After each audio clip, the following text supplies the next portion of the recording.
बिस्मिल्लाहिर्रहमानिर्रहीम। जी नाज़रीन, मैं इनकम मौजूद आहियां राउतरणी में, जिते आला हज़रत पीर साहब पगारा तरफ़ां जेको मुक़ररु थियल दरगाह शरीफ़ पीर जो जे लाइ कमेटी चेयरमैन जेको आहे मूं सां गॾु मौजूदु रही सईद खान निज़ामानी साहब। साईं मुबारक हुजनि अव्हांखे। महिरबानी, ख़ैर मुबारक साईं।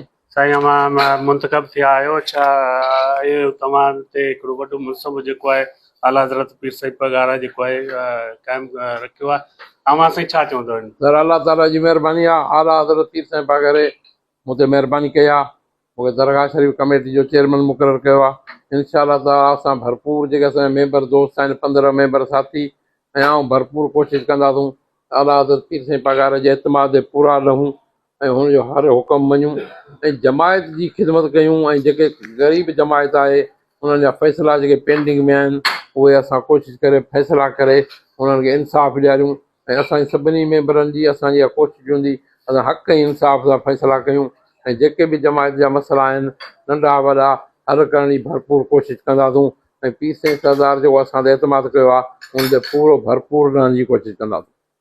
महिरबानी। महिरबानी साईं। इन खां अलावा मूं सां गॾु मेंबर बि आहिनि मौजूदु नाज़र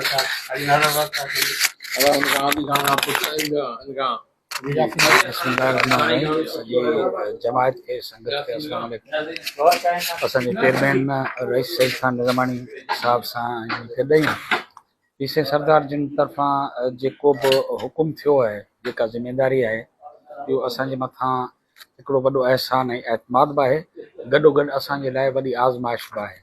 अलाह ऐं अलाह जो हबीब कंदो, पीर साईं रोज़े वारो असांखे मदद ॾींदो, असांजी रहनुमाई कंदो। असांजो मुर्शिद उनजो मेन मक़सदु इहो आहे त मिसकीन माण्हुनि जा मामला जेके आहिनि उहे तुर्त हल थियनि। उन एतमाद सां जेका आला हज़रत पीर साईं सरदार जिन जी कमेटी मुक़ररु कई आहे, असांजो चेयरमैन साहबु, असांजो चेयरमैन साहबु अॻे बि दरगाह कमेटी जो मेंबर बि रहियो आहे ऐं फ़ैसिला अॻे बि कया आहिनि। उनखे वॾो तजुर्बो आहे उन्हनि सभिनी शयुनि जो। असीं बि संदसि जेको आहे हर जाइ ते मां मिली हूंदासीं। मेन मक़सदु इहो आहे जेको पैगाम असां ताईं पीर साईं सरदार जिन जो पहुतो आहे, हुकुम पहुतो आहे, त को बि वॾो या नंढो न ॾिसो, सभिनी जे लाइ जॾहिं फ़ैसिलनि में वेहो त तॾहिं जेको आहे सो उहो इंसाफ़ जेको आहे सो उनखे साम्हूं रखी पोइ उहे फ़ैसिला करियो। इनशाअल्लाह पूरी कोशिशि कंदासूं, पंहिंजे वस आहे नियतनि का शइ कोन कंदासूं त ग़लती इंसान खां थिए थी। अलाह असांजी रहनुमाई फरमाए, मुर्शिद असांजे मथां उनजो सायो हुजे। इनशाअल्लाह असां पुरउमीद आहियूं त जमायत जी जेका तवक़ात आहे उन ते पूरा रहण जी कोशिशि कंदासूं ऐं पूरा लहंदासूं।